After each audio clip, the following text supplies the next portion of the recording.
Então, vamos lá, tá? Então, como eu disse, a Casa Dia é um centro de assistência a idosos, onde os idosos não dormem, eles passam o dia sobre os cuidados e orientação de uma equipe multidisciplinar, tá? Que tem desde profissionais da área da assistência social, fisioterapeutas, enfermeiros, né? E vários profissionais que ajudam no cuidado desses idosos, cuidadores, tá? A idosa que a gente vai discutir o caso hoje é uma senhora de 82 anos, ela é acompanhada, né, na Casa Dia desde julho de 2019, por avaliação dos profissionais da Casa Dia, ela tem um grau de dependência 2, ela realiza tratamento de depressão e possui um quadro de perda gradativa da visão devido a um quadro ocular degenerativo, né? Tem história, tem hipertensão, com história anterior de infarto agudo do miocárdio, é tabagista, né? E tem aí já consequências, provavelmente, desse hábito, o DPOC, a doença pulmonar obstrutiva crônica, tá? Ela tem, além dessas patologias, várias outras patologias de caráter, eu diria, ortopédico, né? Articulares, tá? Com várias alterações, artrose, osteófitos, né? E algumas alterações articulares importantes que impactam na sua capacidade de deambulação, o que faz com que ela utilize bengalas hoje, tá? Então, esses seriam os diagnósticos, eu diria, médicos ou clínicos principais da paciente, tá? E ela tem o uso dessas medicações hoje, né? No momento, a Casa Dia, em função da pandemia, presta um auxílio e eu diria, uma orientação aos familiares, mas os idosos não têm ido mais à Casa Dia para ficar lá durante o dia, como ocorria antes da pandemia. Então, o que acontece hoje com os idosos? Eles têm ficado na casa dos seus familiares, mas a equipe de profissionais da Casa Dia continua acompanhando através de ligações, através de orientações e, quando é o caso, por algumas visitas, né? Mara, acho que a Jaqueline já está disponível. Já retornou? Quer continuar, Já. Jaqueline? Então vai lá. Que bom. Quer que eu retorne um pouquinho o slide? Para você complementar. Eu não sei onde você foi, eu escutei você falando assim. Tá, então eu vou retornar para você nos contar um pouco como é a questão do grau de dependência da idosa, né, o que ela efetivamente consegue fazer ou não, para que a gente possa ter mais claro isso para todos que nos escutam. Cortou a ligação, Mara? Você quer falar um pouco sobre o grau de dependência, como é o grau de funcionalidade dessa idosa, o que ela consegue fazer ou não, e um pouco sobre a questão da visão dela, que tem afetado bastante a qualidade de vida, como vocês também referiram no caso para nós. Isso, a visão, ela, pela idade, né, ela foi perdendo, ela tem a perda da visão bilateral. De um olho ela não enxerga nada, e do outro olho ela já perdeu uma parte significativa, né? Em relação à dificuldade de andar, ela faz uso de bengala, por causa de um esporão e de um bico de papagaio, né? Que a enfermeira até colocou o nome aqui certinho, né? Entesopatia de calcânio e esteófito. Okay. E ela tem artrite e artrose também nos joelhos. Então, isso impacta bastante na qualidade de vida dela. Né? Uma outra situação bem importante é a questão do tabagismo. Ela não consegue parar de fumar, já fez tratamento na UBS, não conseguiu. Quando ela estava na Casa Dia, ela passava o dia todo sem fazer uso do tabaco, né? Mas agora em casa, e por causa da pandemia, ela usa muito mais do que antes dela entrar na Casa Dia. Então ela está o dia inteiro fazendo uso, por causa da ansiedade, pela situação da pandemia, né? Certo.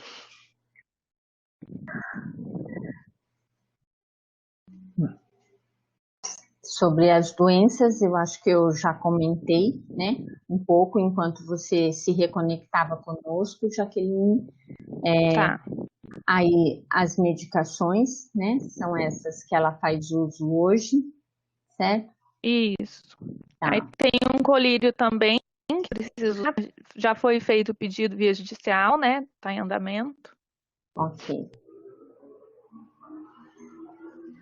E aí, hoje, se você fosse resumir para a gente aí, o que mais tem preocupado a equipe da Casa Dia com relação a essa idosa, Jaqueline? É o tabagismo. E por conta dessa questão da artrite, da artrose, ela acaba não tá fazendo exercício físico nenhum, né? Não está sendo estimulada porque ela sente dores. Então, apesar da nossa fisioterapeuta ligar, explicar, orientar, né? A gente orienta a família como fazer em casa, mas ela não tem conseguido, Ok. por causa das dores mesmo. E aí, né, então, para informar, veja, é uma idosa que usa, né, tem acesso a praticamente toda a estrutura de serviços de saúde, de serviços da assistência social. Então, como a gente disse no início, ela ficava na casa dia durante o dia e só ia para a casa da família à noite, né? Ela é vinculada ao UBS do PIND e também tem acompanhamento no HC na clínica de oftalmo e pneumo, tá? Isso. Ok, então tá. Então, retornando um pouco aqui agora, eu vou minimizar um pouquinho a apresentação e eu queria aí abrir, Jaqueline, uma dúvida que eu fiquei um pouco na descrição do caso. Vocês falam muito da família, que também fica preocupada porque ela agora em casa continua fumando muito. Você pode falar um pouquinho da estrutura da família? Quem a consegue estar com ela hoje na casa ou ela tem ficado sozinha? Como que é essa condição da família de acompanhá-la no momento?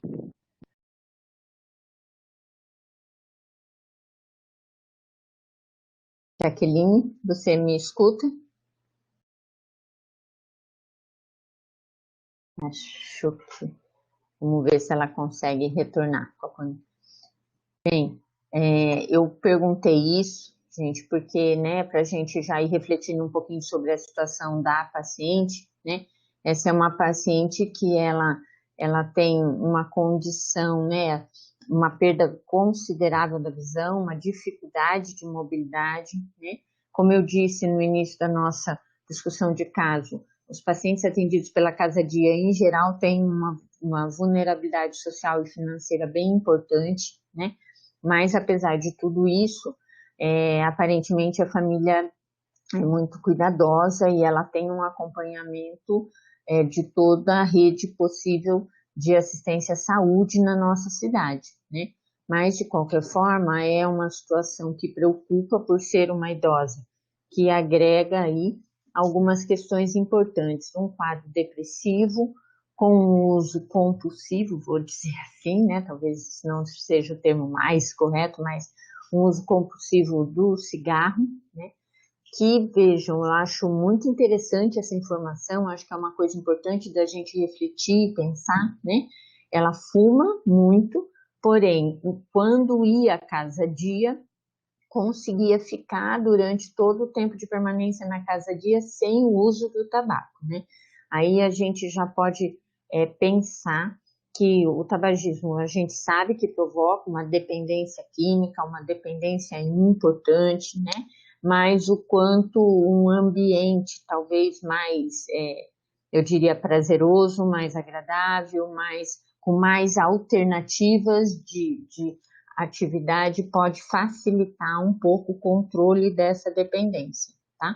Mas, de qualquer forma, a gente vê no histórico clínico dela que ela tem aí algumas consequências um pouco da idade e também do próprio hábito, né, aí desse tabagismo com uma história de infarto anterior, com uma doença pulmonar obstrutiva já que agora ainda associada a uma degeneração ocular, pode afetar diretamente a qualidade de vida dessa idosa nos próximos anos, eu diria, para não dizer meses, né?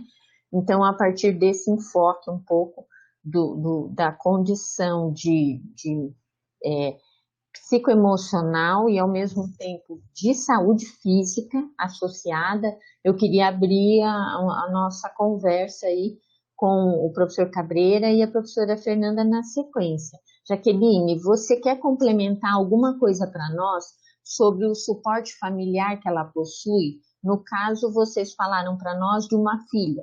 Essa é o único grupo familiar que ela, ou tem mais pessoas que podem ajudar?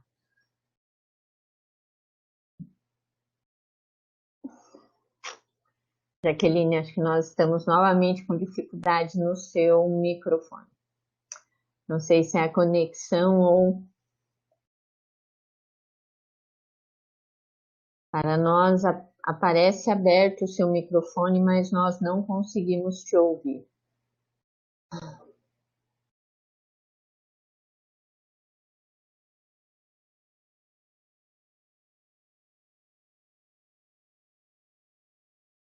Bem, Jaqueline, enquanto você, se a gente perceber que o seu áudio volta para nós, a gente abre a palavra para você imediatamente, tá bem, amiga? Cabreira, quer comentar algumas coisas? Então, olha, eu acho que essa atividade é uma atividade muito importante, né? Porque a universidade tem a possibilidade de estar tendo contato com o serviço, né? E tentando discutir os casos do serviço. E eu acho uma coisa importante também, como nós estamos aqui entre muitos alunos de graduação, essa modalidade de casa-dia, né? Tem vários nomes, né? Tem até nomes inadequados, como creche, né? Mas, assim, é importante que a gente tenha modalidades de cuidado, né? Nós falamos muito do cuidado domiciliar, né? Primeiro que a gente tem que dizer o seguinte, né? A gente queria que todos os idosos não precisassem desses cuidados e que tivessem um envelhecimento autônomo, independente, morassem sozinho ou com as esposas ou com quem quiser. Tá certo? É isso que a gente gostaria que fosse a evolução do envelhecimento, tá certo? Mas nem todo mundo consegue isso. Daí nós temos modalidades de cuidado, que é na família das pessoas, né? Ficando em casa com cuidadores, em pessoas em instituição de longa permanência, né? Que a gente chamava de asilos ou casas de repouso, e tem essa modalidade de casa-dia, que é uma modalidade interessante, por quê? Mantém o vínculo família, mantém o contato com a família, a identificação com a família, mas pode receber durante o dia uma assistência qualificada, multidisciplinar, que pode ajudar esses indivíduos. Só para pontuar essa modalidade. Agora, nós estamos falando de alguém, né, de 82 anos, que já teve um infarto, né? Se vocês acompanharem pelo eletrocardiograma, deve ser um infarto inferior pela apresentação do eletro. Eu acho, Jaqueline, você quer falar alguma coisa? A professora Mara tinha proposto para você falar da família, das condições da família. Eu acho que agora você está com áudio, você quer falar?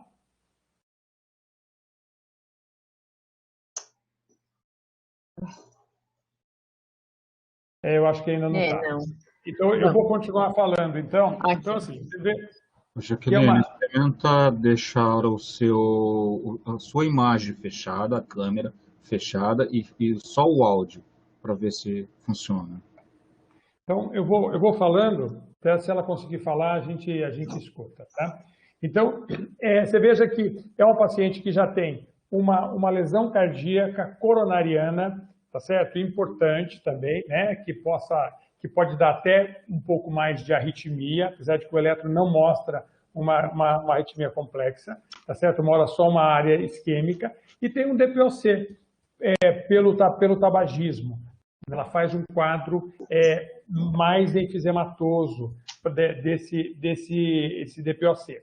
E, como bem colocou a professora Mara, ela tem uma degeneração macular, que é a grande causa de cegueira nos indivíduos idosos, né? A degeneração macular, ela tem uma fisiopatologia um pouco complexa e o pior, ela não tem uma boa resposta. Ela não tem uma boa resposta. O que a gente tem hoje de oferta, tratamento, é um tratamento muito ruim, né? E pode progredir. E aí a gente vê como a alteração da visão compromete outras questões, tá certo? Eu acho que ainda, dentro da geriatria e da gerontologia, a gente se debruçou pouco ainda sobre aquela condição de déficit visual, de acuidade visual comprometida, tá certo? Mas é muito importante, porque compromete outras situações, tá bem? E junto com isso, nós temos aí a alteração da parte da ansiedade, da depressão, que compromete também todo esse trabalho. Mas nada disso rouba tanta qualidade de vida dessa paciente. Olha só, nós estamos falando de alguém que não escuta, que não enxerga, alguém que tem um padrão pulmonar ruim, alguém que já teve um infarto, tá certo? Mas nada disso rouba tanto a qualidade de vida dela quanto a presença da dor, tá certo? Com um padrão de osteoartrose, né? Vocês vejam que ela tem um padrão de osteoartrose, que os osteófitos nas articulações, e até a entesopatia, que é uma alteração da região do tendão na hora que ele se liga ao osso, né?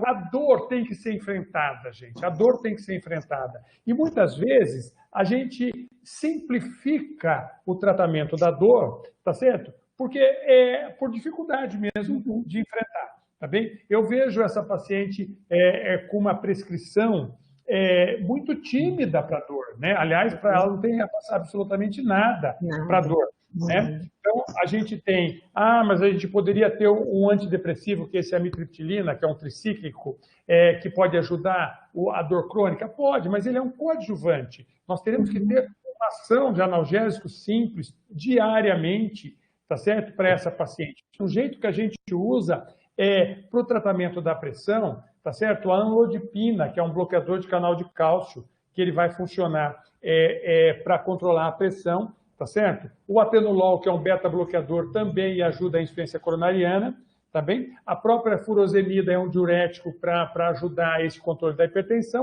mas nós não temos um tratamento adequado para a dor. Eu acho que essa é uma grande questão. E a gente também, é muito comum acontecer da gente, por via das dúvidas, por não saber direito como avançar no paciente, a gente só aumenta o antidepressivo, tá certo? Então, assim, o Êxodos, que é o escitalopram, é um inibidor seletivo da tonina, ele é um medicamento para depressão que está associado à amitriptilina. Então, eu acho que a gente teria que ter uma estratégia para fazer o tratamento da dor, né? E o tratamento não farmacológico, a professora Fernanda vai poder ajudar mais ainda, mas assim, a gente tem uma visão de que o tratamento não farmacológico, principalmente o fisioterápico, né, ele tem sempre a relação da movimentação. Para essa paciente, talvez teria que ser um foco na analgesia, tá certo? O foco da analgesia e no controle dos encurtamentos que ela vai ter, tá bem? Mas o tratamento não farmacológico é interessante, tá certo? É importante, mas é fundamental que a gente trate com o tratamento farmacológico também. Agora, essa questão do tabagismo, gente, é muito difícil, né? Porque a gente sempre também entra naquela questão da culpabilidade, né? Poxa vida, vamos trocar de papel um pouquinho, tá bom? Vamos colocar você com 82 anos, com problema de coração, com problema de pulmão, tá certo? Com uma certa dificuldade do ponto de vista social, não afetiva, mas social, sem enxergar, tá bem? Sem enxergar, né? Você imagina com que argumentos nós podemos convencer alguém que parar de fumar vai ajudar esse indivíduo, vai melhorar o impacto da vida. Então, assim, muitas vezes, para a gente poder ajudar, a gente tem que tirar um pouco aquela postura de patrulha, né, de querer culpabilizar o indivíduo, e talvez assim, não olhar primeiramente para a questão do tabagismo, deixar esse tabagismo para um segundo plano, na hora que a gente tiver com ela mais controlada as dores, que a gente vai poder avançar. Então eu colocaria isso nessa perspectiva, mas eu não colocaria isso na frente das prioridades. Para mim, o que está na frente da prioridade é tratar a analgesia, dar um analgésico adequado para esse paciente. Tá certo?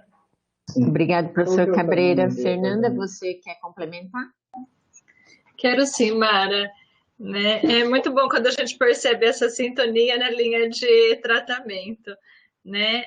O que o Cabreira falou realmente é muito importante, porque a gente sabe da contribuição que a fisioterapia pode trazer, mas às vezes é difícil até da gente iniciar um tratamento, da gente ter a adesão do paciente por conta da dor. Né? Então, esse controle da dor, pelo menos no início, ele haver um tratamento medicamentoso e no decorrer essa medicação ela pode ir diminuindo gradativamente, é um caminho muito interessante. Então, a gente também, para trabalhar, para oferecer uma proposta, a gente vai precisar de um medicamento que permita ela iniciar a fisioterapia. Um ponto que me chama bastante atenção o primeiro ponto é a dor, e até por conta da dor, essa relação pressão. Por quê? Porque se essa paciente apresenta um quadro intenso de dor, ela não vai estar disposta a realizar as atividades do dia a dia, ela vai ficar mais desanimada, ela vai ficar mais prostrada. Então, a dor, ela acaba se misturando com esse quadro depressivo e muitas vezes ela pode estar piorando também esse quadro depressivo. Então, eu penso que é uma coisa também para a gente sempre ficar atento, né, tanto com essa paciente quanto os pacientes que apresentam dor intensa. E um outro aspecto que também eu gostaria de destacar é em relação ao aspecto visual. Por quê? Nós podemos, em relação à mobilidade dela, que hoje é uma mobilidade diminuída, a gente tem dois fatores importantes. O primeiro a gente já identificou que é a dor, mas também a baixa acuidade visual, a baixa visão dela, vai levar com que ela tenha mais desequilíbrio, que ela tenha alterações da marcha, que ela tenha medo de cair, né, por não ter uma boa acuidade, e isso também vai levá-la a diminuir as atividades do dia a dia. Então, eu acho que esses dois fatores são fatores para a gente, né, se atentar. O aspecto visual, a gente talvez não consiga, como o Dr. Cabreira colocou, ter uma resposta tão importante. Então, a gente tem que buscar estratégias que ela possa se adaptar a essa condição. O fato dela fazer uso da bengala, eu já penso que é uma estratégia importante nesse contexto. Então, assim, pontuado essas questões, o que eu penso que linha que a gente poderia seguir, né? Então, para a gente iniciar um trabalho com essa paciente, né, como já foi falado, a medicação seria importante nesse momento, a fisioterapia também poderia lançar mão de estratégias para analgesia e também para melhorar a mobilidade do dia a dia dela. Nesse sentido, algo que me chamou muito a atenção foi a afinidade que ela demonstrou, né, no centro-dia pelas atividades de artesanato, pelas atividades da arte-terapia. Então, né, esse caminho, eu penso que é um caminho muito interessante para a gente começar um trabalho, né, e adaptando a essa condição visual dela. Né? Talvez ela está apresentando dificuldades para realizar o que ela já realizava há um ano, mas vai ser adaptado, né? Se ela pinta com desenhos maiores, com o uso de menos cores, enfim, e buscar outras estratégias. Uma paciente de 82 anos, às vezes, além dessa atividade de pintura que ela já mostrou que gosta, também atividades lúdicas, de jogos, trabalhar a memória também, trabalhar a dupla tarefa também é algo importante. E eu percebi, assim, quando eu estava lendo o caso, né, que parece que tem uma família que dá um bom respaldo. Então, eu acho que nesse resgate, se a gente pensa em depressão, se a gente pensa numa paciente com baixa mobilidade, se a gente pensa numa paciente ansiosa e tabagista, incluí-la nas atividades do dia a dia, né?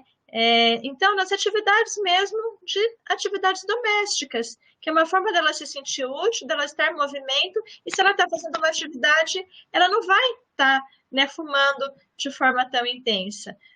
Ela não enxerga, ela não pode mais escolher feijão, né? Tem dificuldade para escolher um arroz.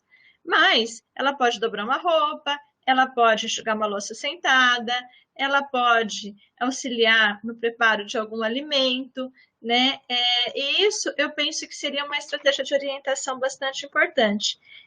Pensando na fisioterapia, também a gente trazer atividade que tenha um lúdico, né? Então, eu penso que umas estratégias importantes seriam, se a gente não vai conseguir tirar o cigarro, mas vamos substituir o cigarro por algumas ocupações, porque a gente já percebeu que quando a gente dá uma ocupação que ela gosta, ela não fuma, ficava uma tarde toda sem fumar. Então, vamos, né, incluir coisas significativas, tarefas significativas no dia a dia dessa paciente, né? Então, o contato dela, né, nas atividades domésticas, até com os familiares, a questão das atividades lúdicas, da arte e a fisioterapia. Inclusive, Mara, né, eu acho que nessa forma que a gente tem de trabalhar atualmente, as coisas já se conectam muito rápido. A Flávia é uma fisioterapeuta docente da Unifil, né, e ela já me mandou, né, uma mensagem que os alunos também estão acompanhando, a gente divulgou, né, tanto para a UEL quanto para a Unifil, e temos estudantes das duas instituições, mas eles estão prestando atendimento online, então à disposição, né, para realizar atendimento, né, havendo a necessidade, poderia haver uma comunicação entre, né, a Flávia com os estagiários da Unifil, a fisioterapeuta do Centro-Dia, e oferecer, né, também possibilidades de teleatendimento. Então, eu acho que dessa forma a gente consegue fechar, né, várias lacunas de cuidado que a gente está percebendo que podem haver e que a gente pode contribuir. Obrigada, professora Fernanda. Eu ia exatamente comentar isso, né? Além da turma do curso de medicina, nós temos também algumas turmas dos cursos de fisioterapia da UEL e da Unifil conosco, né? E aí, como a professora Fernanda disse, eles têm oferecido alguns tipos de atendimento online. Em função da dificuldade de conexão, eu estou aqui tentando também trocar, né, a Jaqueline nos escuta, mas não consegue estar conosco, nem falar conosco. Então, o que ela informa aqui a mim, pessoalmente, por meio do WhatsApp, né, que, assim, a idosa permanece na casa agora, como a casa-dia está fechada, né, com uma filha. Então, assim, por que eu perguntei isso, né? Porque quando a gente pensa numa idosa com uma perda visual completa de dos olhos, com uma dificuldade visual importante no outro, com dores, né? Principalmente localizada em membros inferiores pelo quadro ortoarticular que a equipe nos apresenta, eu fico sempre pensando até que ponto essa idosa tem condições, por exemplo, de seguir um atendimento online. Por que eu estou provocando isso, né? Não desmerecendo os atendimentos online. Eles são ótimas opções hoje, até no sentido da pandemia, para proteção e tentativa de manutenção das condições de vida dos nossos idosos, mas a gente precisa sempre estar avaliando no contexto social do idoso até que ponto ele tem a capacidade de seguir um atendimento online, né?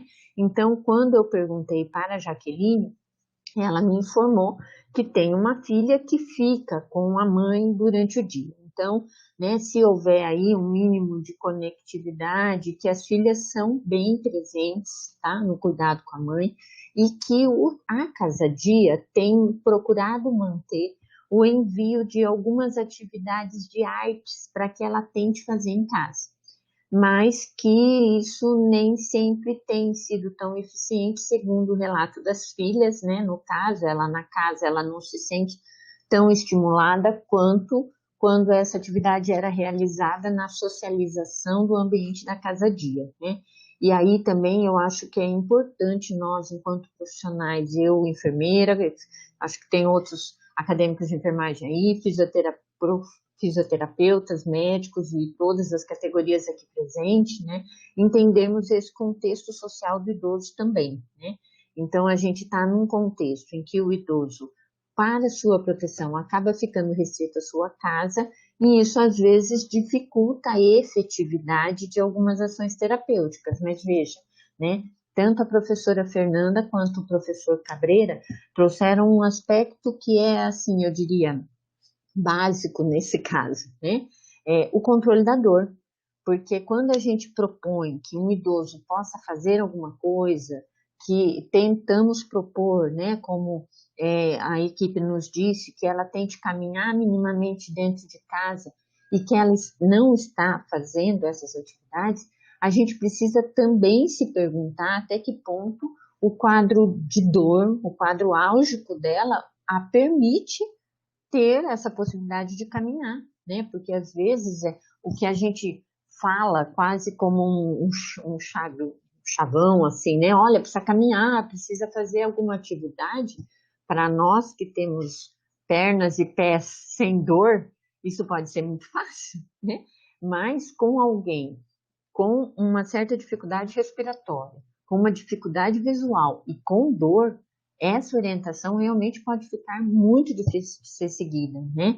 Então, eu acho que o professor Cabreira já lembrou aí, e a professora Fernanda citou, nós temos algumas terapias analgésicas dentro da categoria das terapias da fisioterapia, né, que podem ser feitas ou orientadas pela família em função do não atendimento domiciliar de fisioterapeutas, talvez disponível, tá? Mas então vamos pegar bem na realidade, né? Estamos diante de uma idosa que talvez não tenha uma fisioterapia na sua casa, e aí, então, como é que a gente podia controlar essa dor, professor Cabreira? O senhor comentou alguma questão de um analgésico, será que a gente tem que rever um pouco esse quadro aí farmacológico agora, então, para ajudar? Eu acho que a gente tem que ser mais proativo na questão da analgesia. Só queria lembrar que a professora Flávia, da Unifil, ela tem uma tese de doutorado com um tratamento não farmacológico de dor osteomuscular em idosos, né? E ela pode contribuir bastante mesmo nessa perspectiva, porque ela faz uma análise que vai além da cinesioterapia, né? Da terapêutica de cinesioterapia, e colocando outras possibilidades, e reconhecendo que nós estamos muito atrasados ainda na oferta de tratamento não farmacológico que vai além da cinesioterapia, né? Então, isso é uma outra questão. Mas eu acho que a gente poderia ser um pouco mais proativo na questão da farmacologia. Eu sugiro a seguinte questão. Primeiro, nós temos dois analgésicos simples, tá certo? Os dois principais analgésicos simples, que é o paracetamol e a dipirona. Nós utilizamos também, eventualmente, anti-inflamatórios não hormonais em doses baixas, como analgésicos simples, como a ibuprofeno, por exemplo, é uma dessa possibilidade.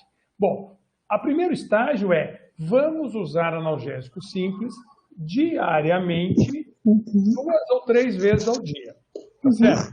Se mesmo assim nós tivermos dificuldade para avançar na questão da dor, eu não entraria no grupo dos anti-inflamatórios não hormonais, principalmente por conta da insuficiência do quadro cardíaco que ela tem. Eu já faria nos opioides leves. Os opioides leves é a codeína ou o tramadol, tá certo? Eles têm um efeito colateral de dar obstipação, boca seca, pode dar um pouquinho de sonolência, mas se bem corrigido, a gente pode usar todos os dias os opioides leves. Eu tenho a impressão que essa paciente vai se beneficiar desse esquema, não precisando avançar mais para opioides mais potentes ou então o anti-inflamatório hormonal.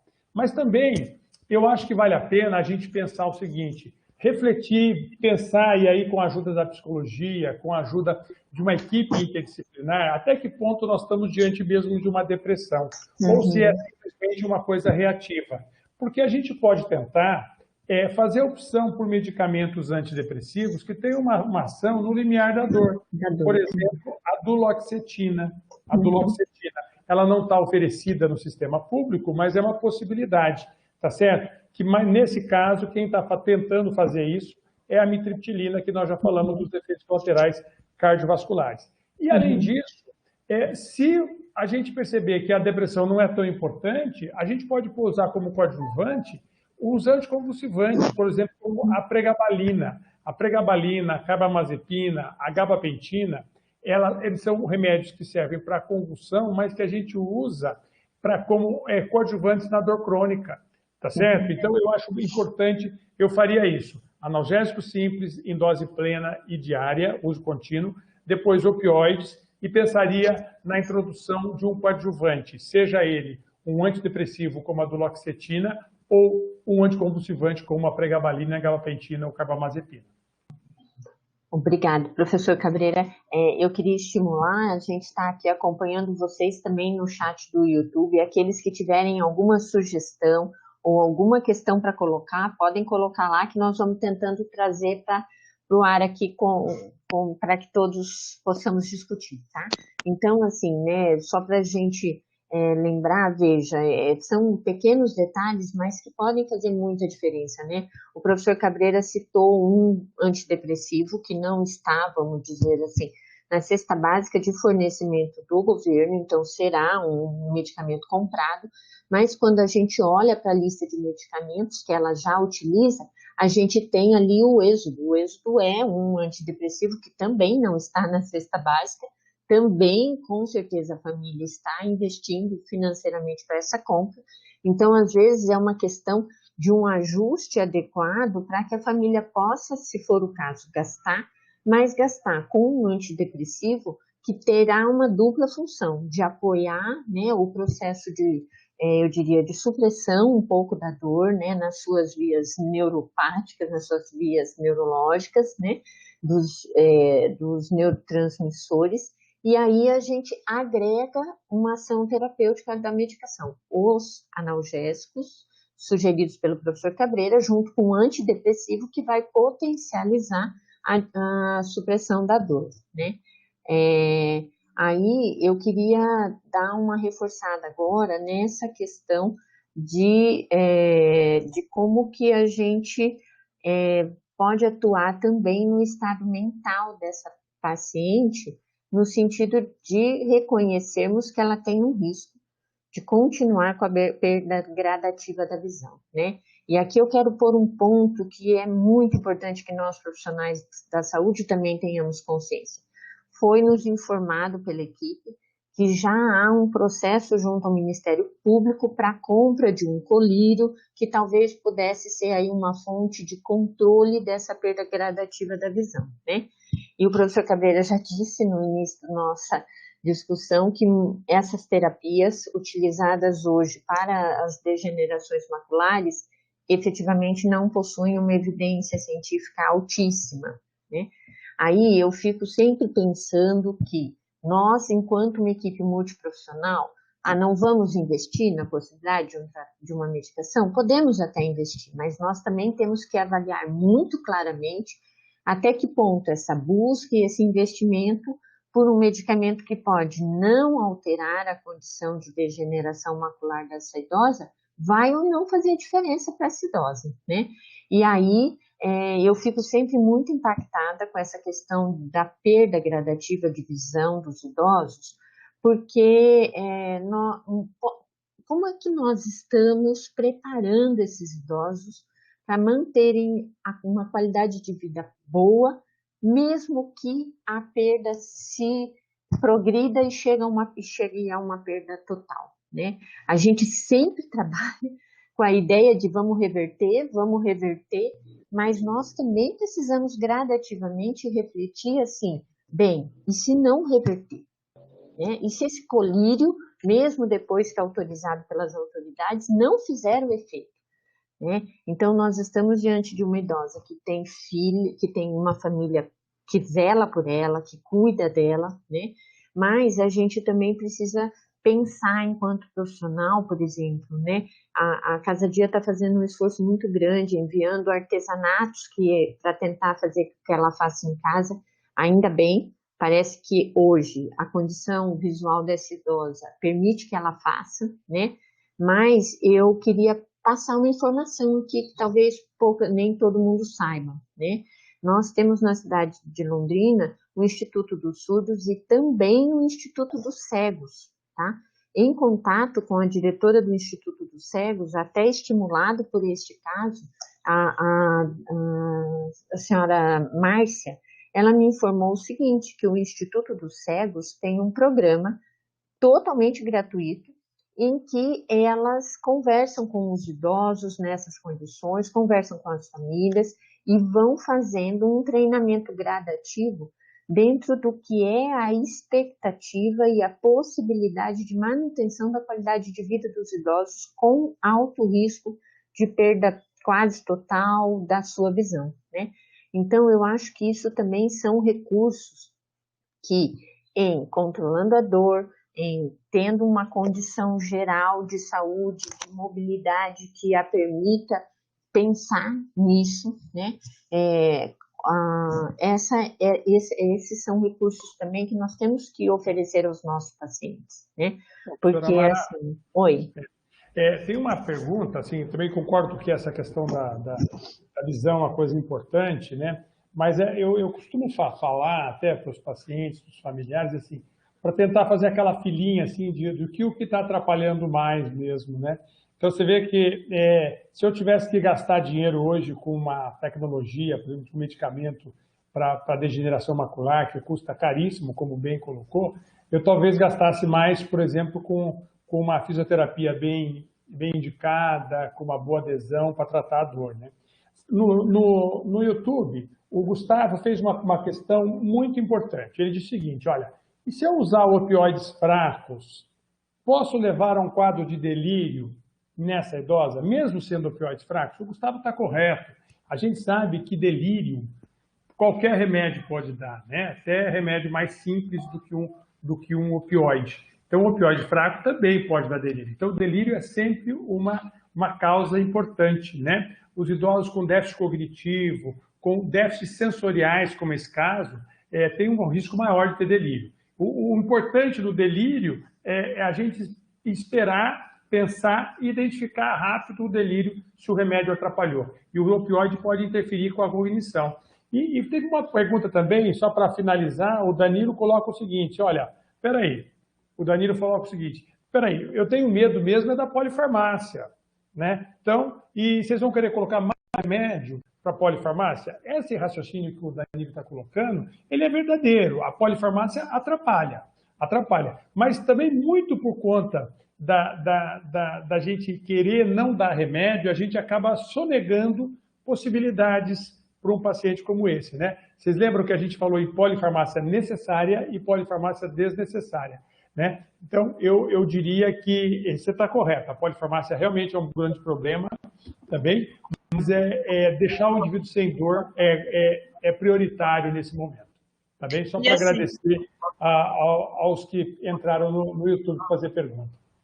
E assim, né, Cabreira, eu penso que talvez em alguns momentos, às vezes, você tem que dar um pouco a mais, até tem que aumentar. Ela já está na polifarmácia, é um paciente que utiliza polifarmácia, mas você vai aumentar, mas até para que você, com a expectativa de que você no futuro possa tirar, né?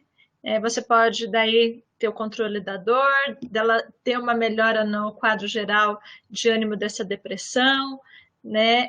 Até uma redução do tabagismo. Então, você dá, mas na expectativa não é medicamentos que ela vai utilizar, né? Que a gente tem essa expectativa de que ela utilize também para o resto da vida.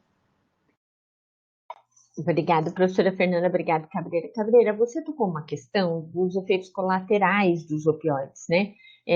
Você disse bem, a gente está propondo, se necessário, se os analgésicos simples não forem suficientes, então um opioide fraco, né? E a gente sabe que existe o risco real, você mesmo citou da constipação, a gente também observa em alguns idosos, quando a gente aumenta ou coloca um opioide fraco, a questão da sonolência, né? Mas a gente também sabe que alguns desses efeitos colaterais, por exemplo, mesmo a sonolência, ele tende a diminuir depois de alguns dias do uso. Talvez isso fosse também uma questão importante, porque essa também é uma orientação que a gente precisa fazer para a família, né?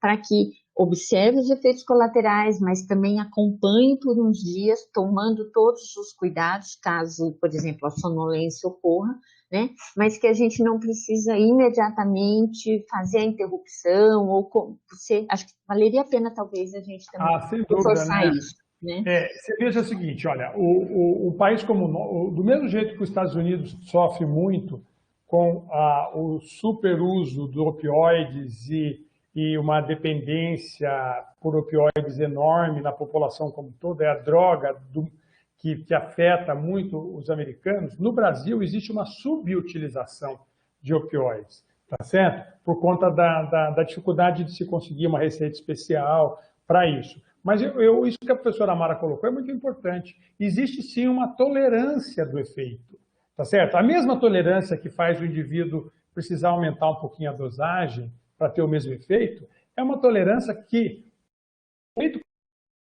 seja imaginário, seja sonolência, seja cognitivo, também diminui com o tempo, tá certo? Então, dá para a gente sim fazer uma estratégia de utilização. Os idosos, o opioides para o idoso, ele tem um índice tóxico terapêutico muito estreito, quer dizer, a dose que gera complicação é muito próxima da dose que gera terapêutica. Então, o que tem que fazer? Toda a equipe de saúde tem que ficar muito atenta a esse quadro. O Júlio colocou no YouTube também, professora Mara, aquela questão do tabagismo. Espera aí, vale a pena gastar a minha energia e a paciência do paciente para diminuir o tabagismo, para tirar o tabagismo de uma paciente com essa expectativa de vida? Olha, do ponto de vista de saúde, de complicação, de infecção, a gente sabe que quando eu suspendo o tabagismo, hoje, amanhã eu já me beneficio disso. Daqui 2 dias, mais ainda. Daqui 3 dias, mais ainda. Daqui 1 mês, mais ainda. Quer dizer, o benefício existe sempre.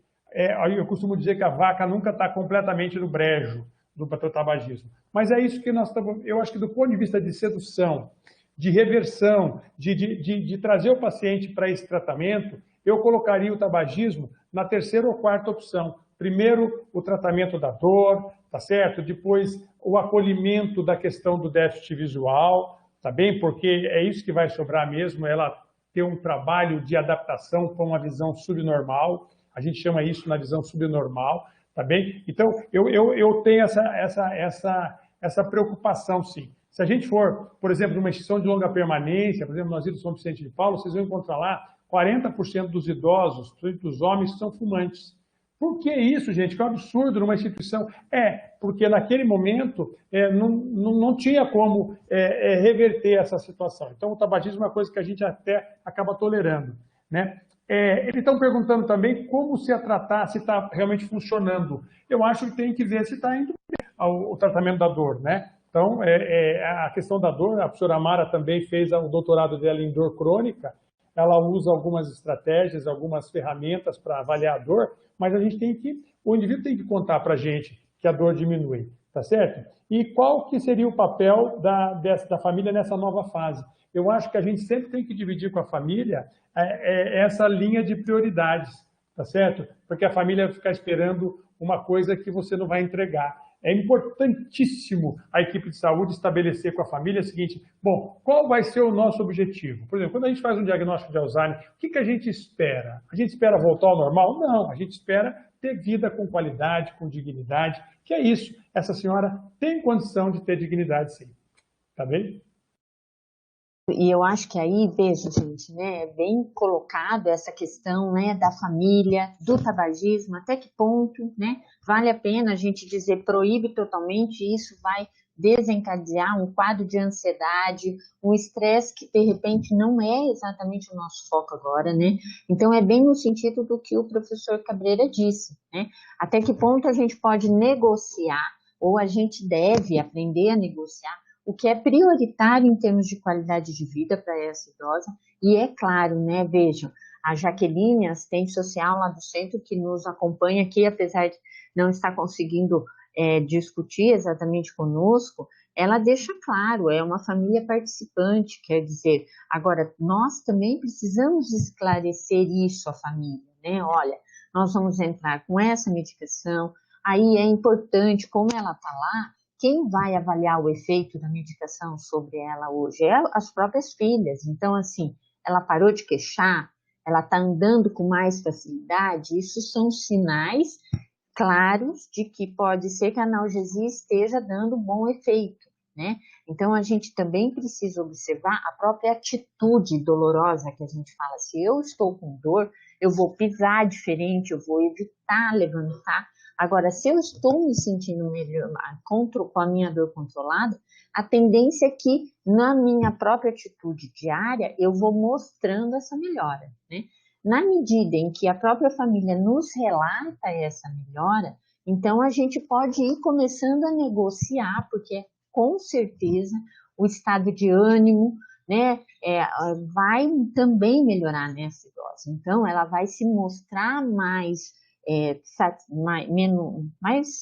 feliz, mais tranquila um pouco, né? E aí você pode começar a negociar.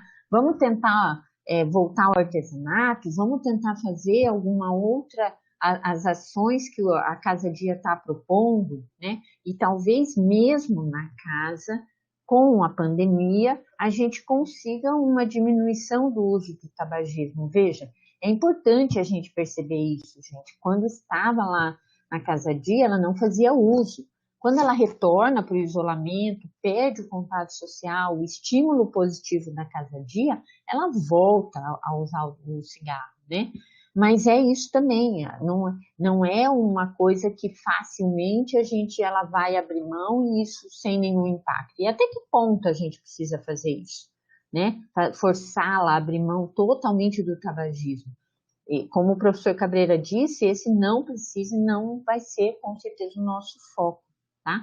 E aí, eu acho que a gente também não pode esquecer que a gente precisa evoluir e pensar sempre que o nosso grande foco é prevenir outras incapacidades. Então, com a dor mais controlada, com o estado de ânimo melhor por todas essas manipulações farmacológicas que a gente fez, aí talvez, né, professora Fernanda, a gente pode sim, ou durante todo esse tempo, a gente deve também ir estimulando a questão da cinesioterapia, ou seja, da fisioterapia que vai prevenir uma atrofia, que vai prevenir dificuldades de mobilidades importantes. Então, esse é um conjunto de ações que nós vamos somando para manter a qualidade de vida dela a longo prazo agora, já pensando, tá?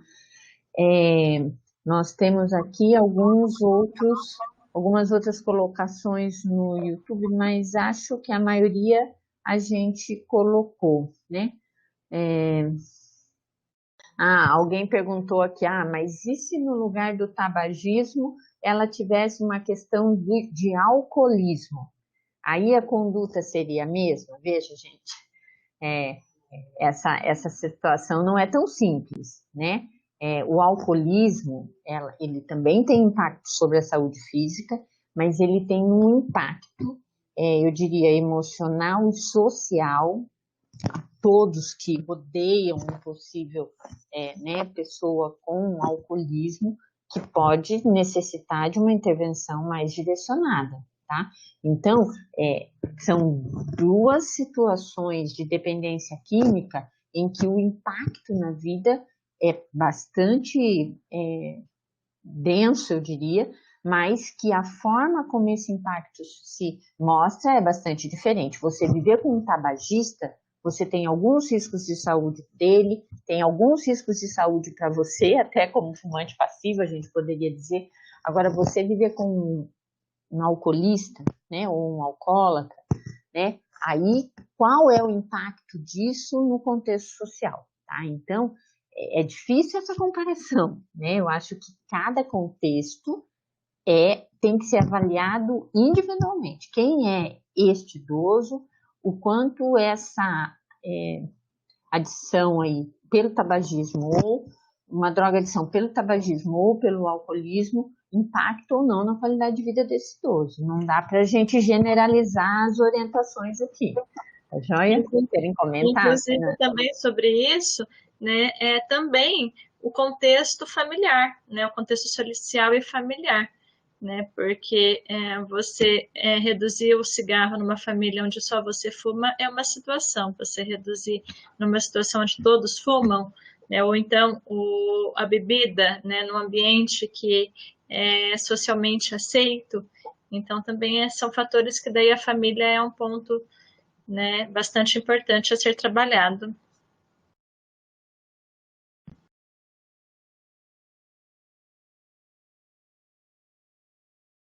Vou dar aí alguns minutos mais para se alguém tiver mais alguma pergunta importante que queira fazer sobre o caso, né?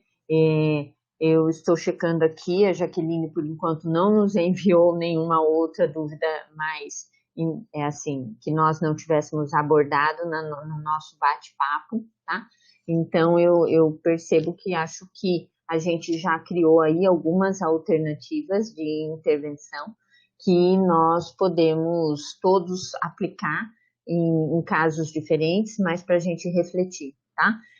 Como a gente costuma dizer, eu acho que isso que o Cabreira disse é muito importante, a gente sempre precisa lembrar que quando a gente trabalha com a pessoa idosa, a principal pergunta não é qual a doença que o senhor tem, né? Mas é assim, o que mais incomoda o senhor hoje, né? Porque é o que incomoda a pessoa idosa, geralmente é o que mais afeta a sua vida naquele momento, né?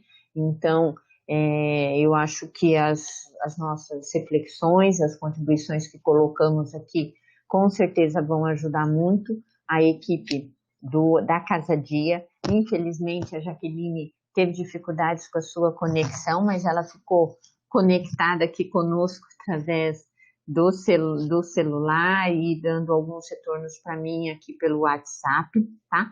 E eu quero informar que essa discussão de casa, ela permanece gravada, assim como outras discussões que já realizamos através do G100, tá? Todos no canal do Núcleo de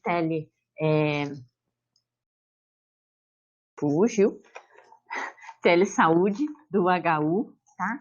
Então, aqueles que quiserem depois assistir novamente, ver as orientações aqui que nós oferecemos, tá? E ela ocorre mensalmente, tá? No mês de maio, a nossa próximo dia de discussão de caso, deixa eu olhar bem certinho para que eu não fale o dia errado para vocês, dia 21 de maio, a gente deve estar novamente online aqui para fazer uma nova discussão.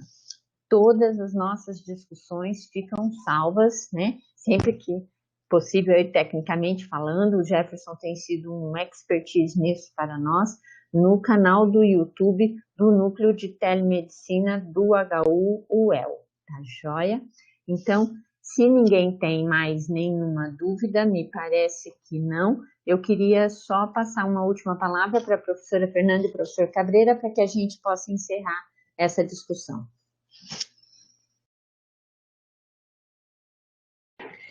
Então, o que a gente espera realmente é que possa ter contribuído essa discussão e que a gente possa estar olhando para as pessoas idosas com bastante cuidado, contexto familiar, né, trazer realmente a queixa que é principal, né, porque muitas vezes a gente passa por ela e às vezes até, o paciente é depressivo, o paciente é poliqueixoso, que é tão comum, né, então esse paciente que tem essas dores crônicas ser considerado um poliqueixoso, mas assim, vamos encarar de frente essa queixa dele, porque ela é importante, ela é impactante para a saúde e até para o contexto familiar dele, para que ele possa ter uma boa inserção. Isso mesmo, eu também acho, né? Afinal, nós estamos vivendo uma situação que as pessoas usam remédio para tanta coisa que não adianta, né? Tanto remédio se usa sem nenhuma justificativa ou com uma justificativa que não tem a ver com a ciência, né? Então, assim, não usar, sonegar um tratamento analgésico adequado para o indivíduo que está sofrendo de dor é uma coisa que é ruim para uma prática do profissional de saúde, né? E eu acho que esse caso também, eu acho que a gente tem que valorizar aí a qualidade da casa-dia, a qualidade da instituição que apresentou o caso, né?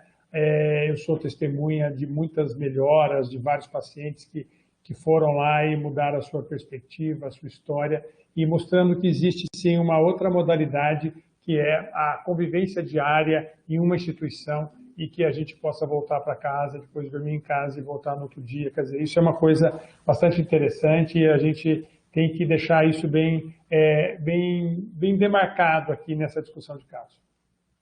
Obrigado, colegas. Então, eu vou encerrando a nossa discussão de caso. Quero dizer que a Jaqueline acabou de me enviar uma mensagem aqui, agradecendo muito pela nossa discussão, né, que foi muito rica e que vai enriquecer muitos cuidados com a idosa, né? Então, é exatamente nessa linha, este é o propósito do G100. Todos os meses, uma vez por mês, estamos aqui online, tá? Trazendo casos de instituições e serviços de saúde de Londrina para ajudar nesse aprimoramento da assistência.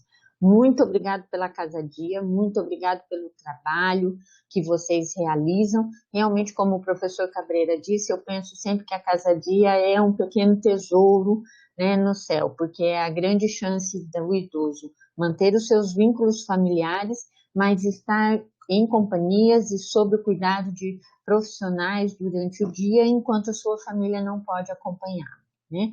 Então, a minha gratidão imensa por todos os alunos da área de medicina, enfermagem, fisioterapia, da UEL e de outras instituições que estiveram conosco. Os profissionais e os alunos que estiveram conosco nos ajudem a divulgar. Nós vamos sempre mandar aquelas rápidas mensagens pelo WhatsApp. Ao próximo dia 21, em torno das 2h15, nós pretendemos estar começando mais uma discussão de caso. Obrigada a todos. Boa tarde, bom final de semana.